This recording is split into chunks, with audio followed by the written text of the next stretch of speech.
Well, good morning, everybody. Welcome to Compass Christian Church. Happy Easter. I'm glad that y'all are with us. Our mission as a church is navigating people to God, and we are one church with multiple locations. I'm so glad that you're here with us today at the North Richland Hills campus. Like I said, my name's Luke Davidson. I'm the campus pastor here, and it's just a special day, and you are welcome here. I'm glad if you're here, whether you believe in God or don't believe in God or just aren't sure, whether you're Democrat or Republican or for the wall or against the wall, whether you are vegan or love brisket, whether you, what else is there? Generation Z, Generation X, millennial, boomer, or you're just too old to care. I'm just glad you're here. Today marks an important day for our faith, maybe the most important day, because without it, we would not know a little bit about who God is and what he has done for us. It was on this day that a group of women, of Jesus' followers, went to the tomb where his dead body had been buried. And when they got there, the tomb was empty. There was no body in the grave. And there were grave clothes, this sheet that had been wrapped around Jesus' body that was still there. And then announced to them that Jesus is risen. And they ran back to tell everybody, and they celebrated, right? Well, actually, verse 11 says, when they went and told the men, the story sounded like nonsense to the men, so they didn't believe it. Guys, we get a bad rap, don't we? And sometimes we come by it honestly, I believe. Here we've got Jesus' female followers who are very perceptive, and they're with it. I don't think anybody's surprised by that. But they come back and tell the guys he's alive. And the guys are like, no, he's not, he's dead. And the girls are like, he was dead. And they're like, now he's not. And they're like, James, yes, that's what I've been saying. Can you keep up with me? He's alive. Would you get with it here? Okay. So they didn't believe it at first. They thought it was nonsense, and they didn't understand. Not too long ago on Twitter, there was this hashtag trending that was, I don't understand people who, and a bunch of people contributed to this. I just wanted to share a few of those with you. The first one said, I don't understand people who don't like The Office. I'm a huge fan of The Office myself. It's kind of something that is quoted on a regular basis in our staff office. If that offends you, you should probably leave the church. I don't know, but but I don't understand people who don't like The Office. The next one said, I don't understand people who are half dressed at Walmart. Why does this happen?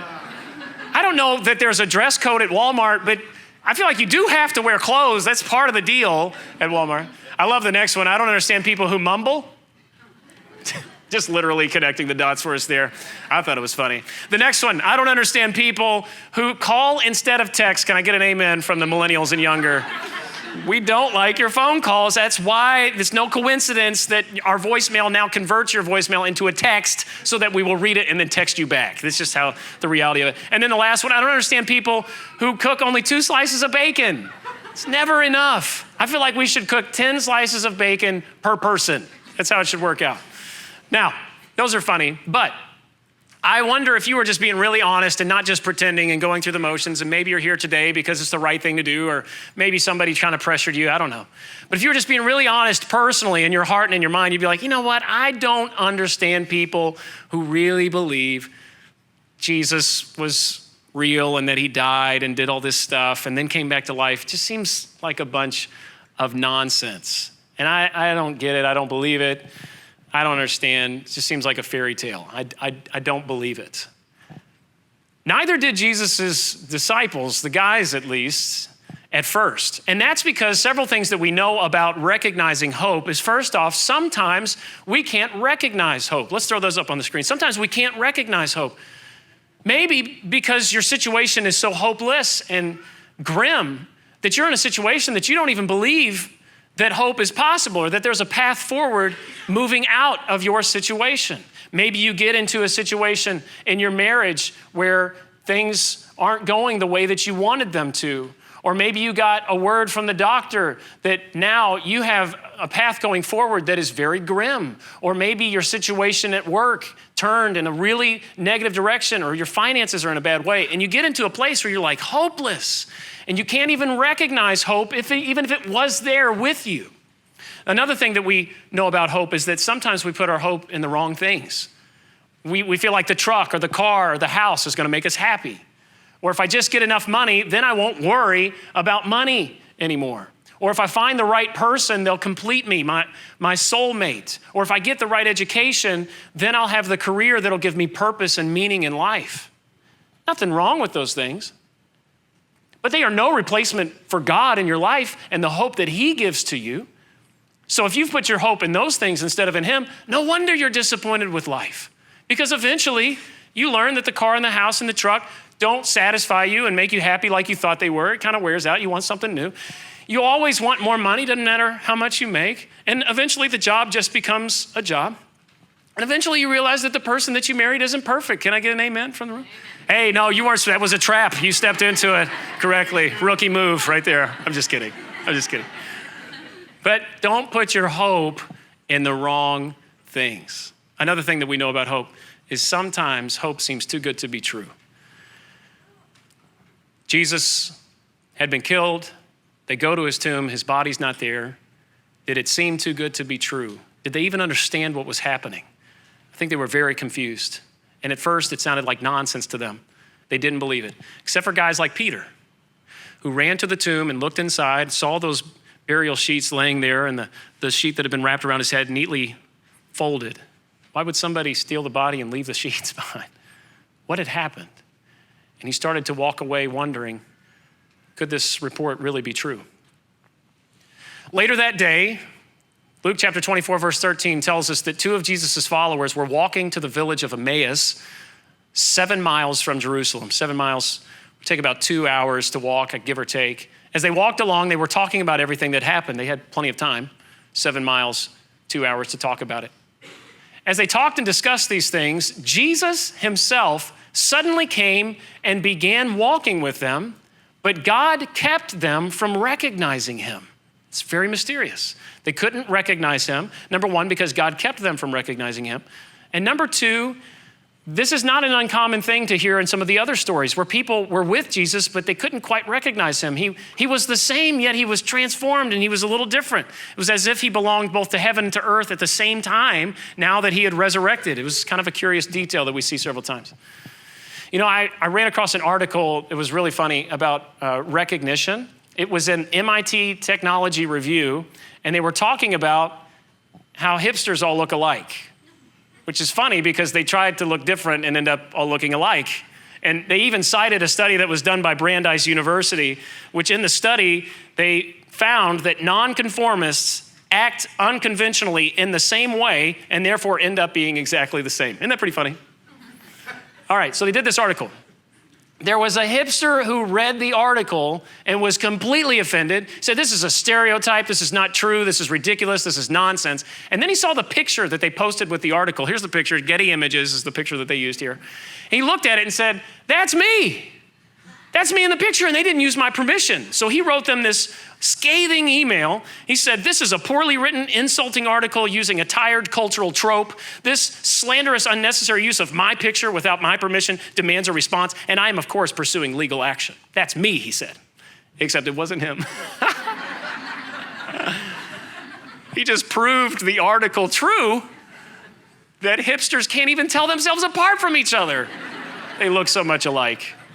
So it's a funny story, fun to make fun of hipsters. I like to imagine that as he was sending the email, he hit enter and send, and then he sipped his pressed coffee or whatever. But the point of the story is powerful. Do you get to a point in your life where you can't even recognize yourself anymore? Seriously. Like maybe up until recently, you thought everything was fine, but then your boss called you into the office and said, fill in the blank. Or the person that you love just told you, I don't love you anymore. Or your kids cut you off completely. And up until recently, you thought things were fine, and then everything changed like that. And now you look in the mirror, and you don't even recognize yourself anymore. Maybe your relationship with God used to matter to you, or it's never really been a thing for you. I don't know. But if God's presence were even with you, would you even recognize him in your life? And maybe you used to feel like you were sort of in touch with God, but now it just feels distant. You can't even recognize. If he even was speaking into your life, would you even recognize it? If he even was with you, would you even know that he is there with you in your situation? These two that are walking to the village of Emmaus, they did not recognize that Jesus was right there with them in their midst. It goes on and says, Jesus asked them, what are you discussing so intently as you walk along? They stopped short. sadness written all across their faces. Then one of them, Cleopas, replied, "You must be the only person in Jerusalem who hasn't heard about all the things that have happened there in the last few days. We've been living in a cave." She's like, "Sort of." "Were you born in a barn?" He's like, "Man, you're good. That's good." Jesus says, "What things are you talking about?" They said, "The things that happened to Jesus, the man from Nazareth." "Oh," Jesus said. "He was a prophet who did powerful miracles, and he was a mighty teacher in the eyes of God and all the people. But," the next verse says, "our leading priests and other religious leaders handed him over to be condemned to death, and they crucified him." All of their hopes and their dreams were crushed in that moment, just like that. And you got to understand, they put everything on the back of Jesus, all of their hopes and dreams. These were individuals who had been a part of an oppressed people group, who had been persecuted and beaten down and abused by the Romans and so many other nations for a long, long time. And they expected Jesus to be the one who would flip all of that over, bring them and their nation back not only to prominence, but honestly to world domination, that he would be the king of the world. That was what their hopes were riding on. And then their religious leaders killed him. The next verse, verse 21, 3 words that I think we've all said. They said, "We had hoped he was the Messiah who had come to rescue Israel." This all happened 3 days ago. I wonder if you've ever said those 3 words, "We had hoped." We had hoped that life would be differently than it is now. I'd hoped that my marriage would be different. I'd hoped that I would be married. We'd hoped that we would have a child. We'd hoped that our child would grow and we'd have a lot of years with them. We'd hoped that our life and our career would be different. We'd hoped, why is this happening to me? I don't understand. Sometimes hope comes to you early and sometimes hope comes to you late. And if there's nothing else that you take away from this message today, I really hope that you'll take this with you. Don't give up hope. Don't give up. As broken and hopeless and disappointed as you may be with your life and your circumstances right now, or the situation with your family or your friend, and you just don't think there's any possibility for it to get any better, don't give up hope. God has a plan for you, for your situation, for your life. He is greater than your situation. He is greater than your context. He is greater than your plans. Recognize his presence, that he is with you even now, and don't give up hope. Even as you feel like your situation might be dark and it's sort of like the sun is setting on your situation, it's not too late. These 2 guys that were walking to the village of Emmaus, the sun is literally starting to set as they are approaching the village.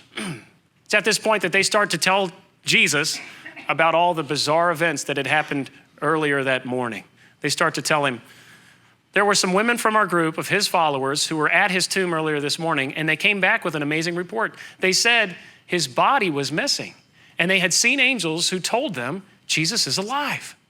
Some of our men ran out to see, and sure enough, his body was gone, just as the women had said." And they stand there dumbfounded, looking at Jesus. Wonder what this means. And Jesus is like, "Really? You gotta be kidding me, right?" What, you can't connect the dots here? Look at what he says. Jesus says, "You foolish people, you find it so hard to believe all that the prophets wrote in the scriptures? Wasn't it clearly predicted that the Messiah would have to suffer these things before entering his glory?" And they're like, "Oh yeah, of course, it's clear." What? Then Jesus took them through the writings of Moses and all the prophets, explaining from all the scriptures the things concerning himself.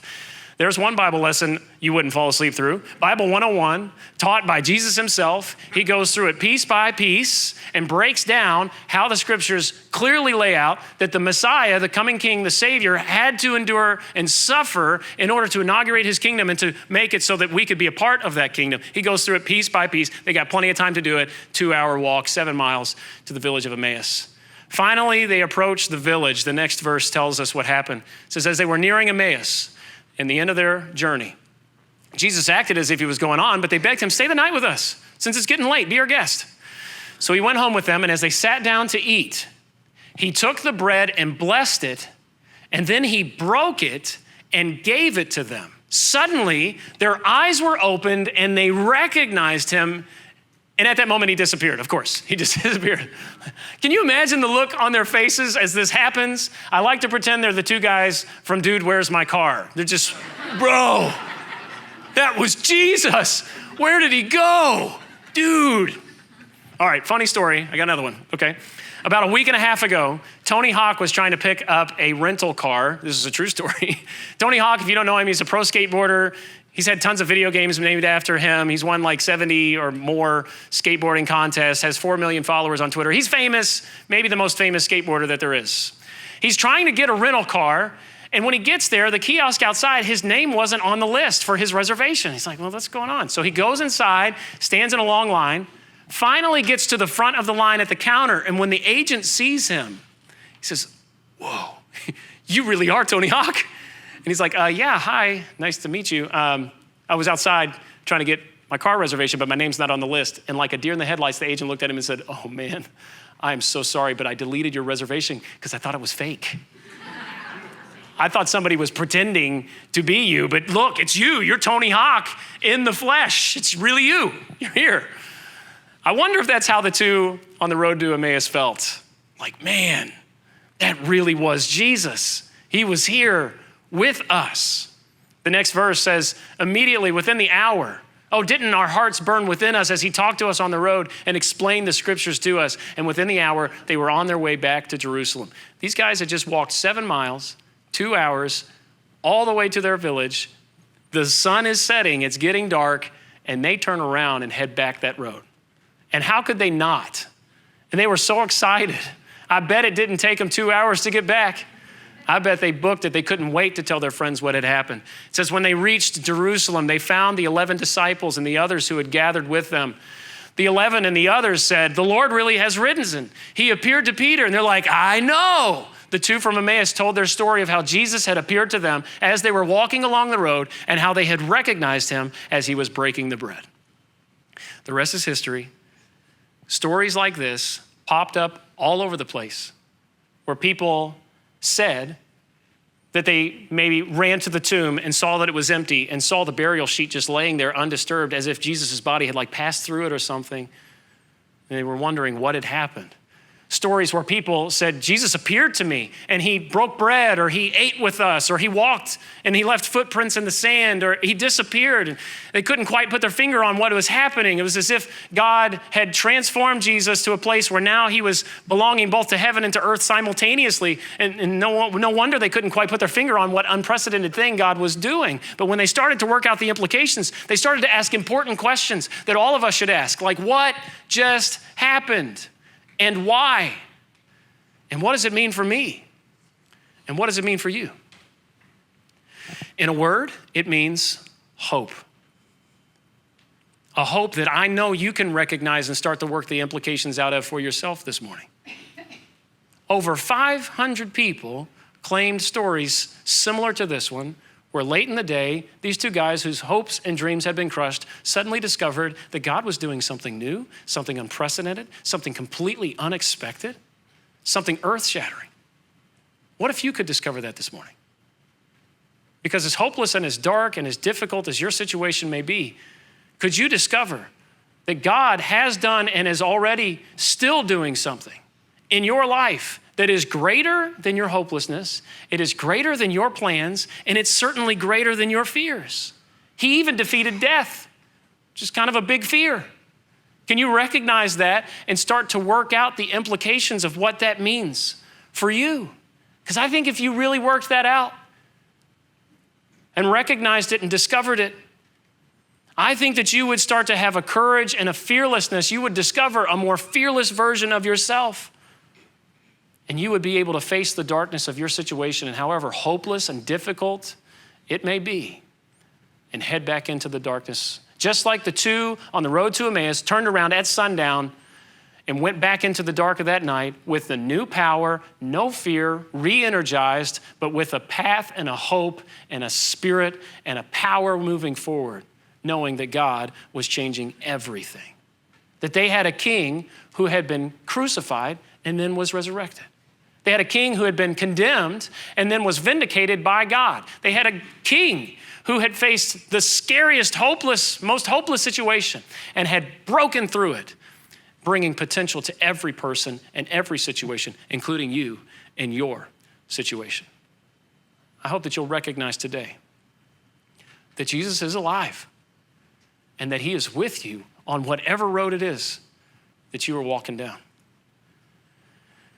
It reminds me of the two criminals who were crucified next to Jesus 2 days earlier when things were most grim and most hopeless. Jesus had been condemned along with these other two guys, and they were marched to the place of execution. It says in Luke chapter 23, they were marched to the place called the Skull, and there they nailed him to the cross. And the criminals were also crucified, one on his right and one on his left. As they were crucifying him, Jesus said, "Father, forgive them, for they don't know what they are doing." Jesus prayed for the people who were killing him. He's different. He's the Son of God. The soldiers gambled for his clothes by throwing dice. The crowd watched and the leaders scoffed.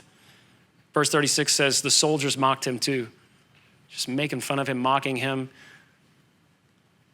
In the midst of this narrative about Jesus being executed, there's this curious story that's inserted about a verbal exchange between Jesus and those other two criminals. And as I read this story, I want you to think about which of these criminals, if you had to choose, which of these criminals do you relate to and do you most identify with? Just being honest with yourself personally.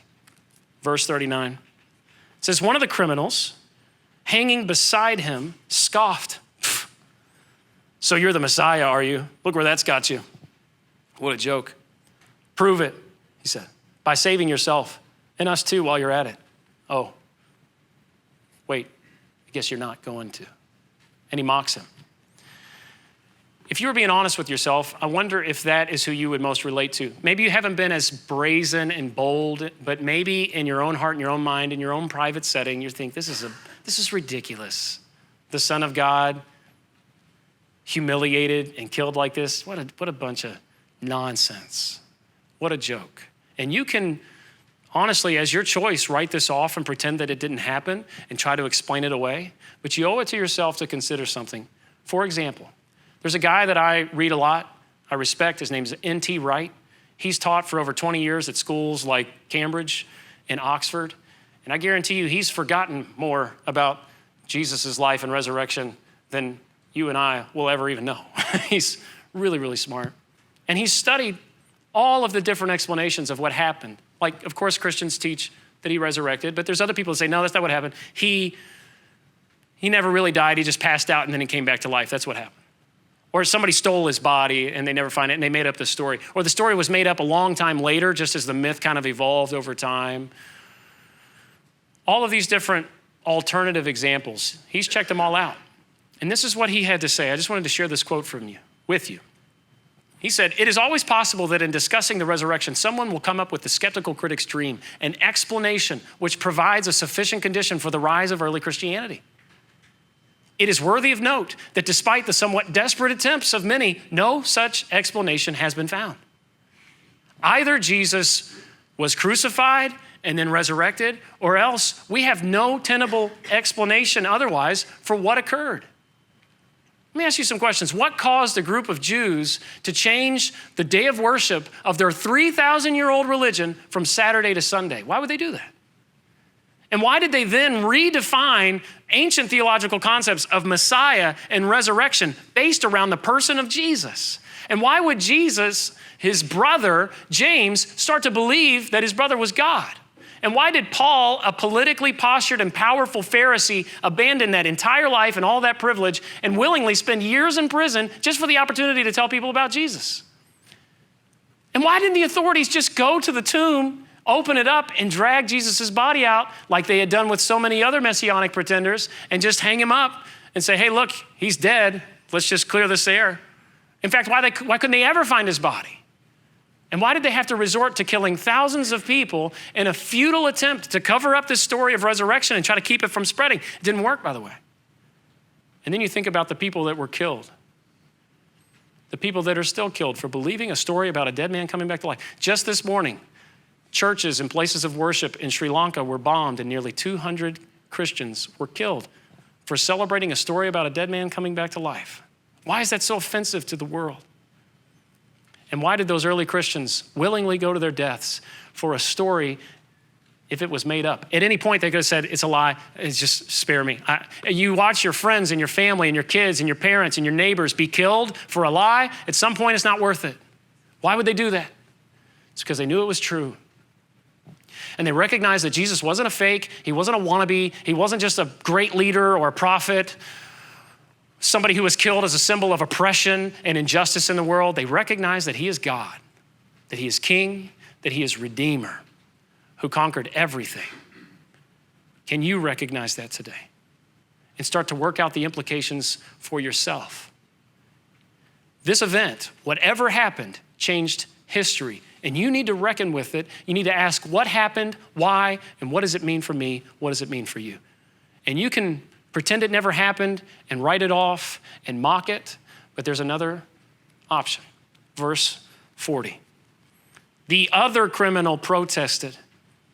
So don't you fear God even when you have been sentenced to die? We deserve to die for our crimes, but this man hasn't done anything wrong. And then he said, Jesus, remember me when you come into your kingdom. And Jesus replied, I assure you today, you will be with me in paradise.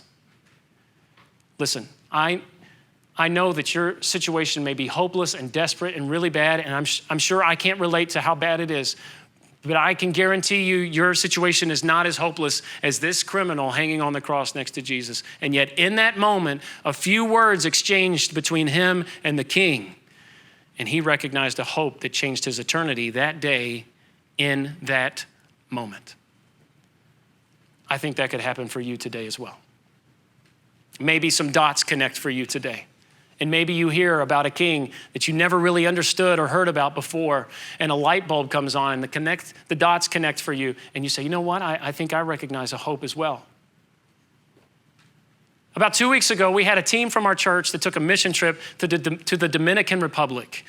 A team of pastors and members and elders, they went there, and one of the things that they did is they visited a prison, because there's a prison ministry there where hundreds of inmates have gone through Rooted, which is the same discipleship experience we do in our church. Isn't that cool? They're doing it in a prison in the Dominican Republic. Hundreds of prisoners have gone through it. So this mission trip team was going to observe and to see what was happening there. As they were preparing to go to the prison, they told them, make sure you don't wear blue and green t-shirts. And they're like, why? They didn't really want to explain. They said, okay, we won't wear the blue and green t-shirts. When they got there, come to find out, the inmates wear blue and green t-shirts. You can see a picture of them right here. There were also individuals wearing white t-shirts. They were wondering, were these volunteers that maybe were helping with Rooted because they were really involved? And so they observed everything and spent the day there at the prison. When they got finished, they went to the prison warden. They said, hey, listen, we got to know what's the deal with the blue and green t-shirts? What does that mean? And the warden said, okay, I'll explain it to you. Those that are in the green shirts, those are individuals who have been accused of crimes, but have not yet been convicted at their trial. They're in the process, they're being held in prison, they've not yet been convicted. Those in the blue shirts are those who have been to trial and have been convicted and are now condemned and are serving out their sentences. Those in the white shirts, something different about them. They were not volunteers, they were also prisoners. Except within the prison system, the warden had made it so that by completing Rooted and accepting Jesus as your Savior and making changes, they were seen as redeemed and restored within the prison, and they had now risen to levels of leadership within the prison. Isn't that incredible? It's really powerful. One of our elders told me that he was talking to the warden. He said, in America, the goal is to punish prisoners. Here, the goal is to redeem and to restore. So I see a picture like this one. And I see a picture of blue and green and white t-shirts of the accused, of the condemned, and of the redeemed. And then I think, aren't there a lot of us that are walking around and the guilt and the shame that you feel is not just personal?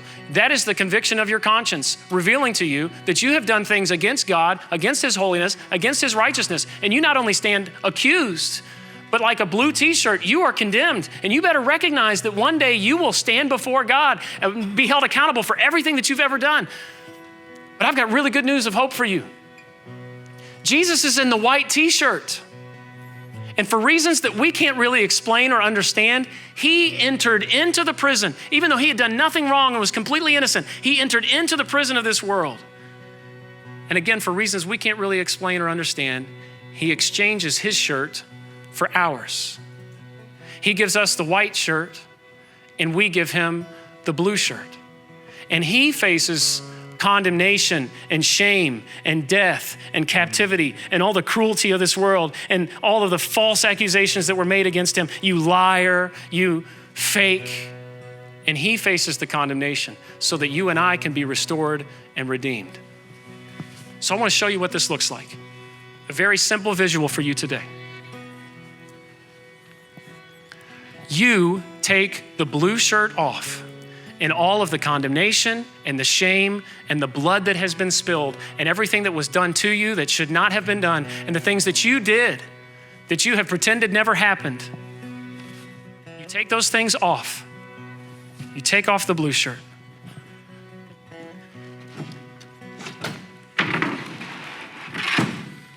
And you give them to him. And he makes an exchange for you. He gives you a white shirt. An empty tomb. A resurrected Lord. A new life. A new hope. A new path forward. It's time to put the shirt on. Amen? Now, putting this on doesn't change everything. It doesn't change all of your circumstances. It doesn't change the consequences for what you did. The criminal on the cross still suffered next to Jesus. It doesn't change everything, and your circumstances don't just change like that. But this changes you and who you are becoming. And you transition to a place where you're no longer fighting a battle that you can't win. You're fighting a battle you can't lose. It changes who you are because you recognize who Jesus is and you recognize that he is with you on whatever road you've been heading down. And recognizing that will give you the courage and the fearlessness to turn around on whatever road you've been heading down. As hopeless, you say, I can't turn around. This is so hopeless, nothing could change. As hopeless and as dark as that situation, you can turn around on whatever road you've been heading down. Just like the two on the road to Emmaus turned around and ran. You can run with a new spirit, a new path forward, a new hope, and the knowledge that God is changing everything, even you. Sometimes you hear a message like this and dots connect and light bulbs come on and you say, you know what? I don't know that I've ever understood that Jesus made this exchange for me and he paid this debt. And that's what resurrection means. If that's you and you're identifying this hope and recognizing it in your life today, I want you to do something for me. I want you to text the word hope to this number, 817-767-0827. We've set this up. If you'll text it, it'll come to me. And this week, I'd love to follow up with you, maybe for the first time, about addressing what it looks like for you to turn around, have a new path, and to start to walk in the hope of what Jesus has done for you. I've asked our team to lead us in a powerful song. It's called Living Hope. And during this song, at any point, we're gonna leave this number on the bottom of the screen. And if you're identifying that hope and recognizing it in your life today, I want you to text the word hope to that number. Let's stand and let's sing together.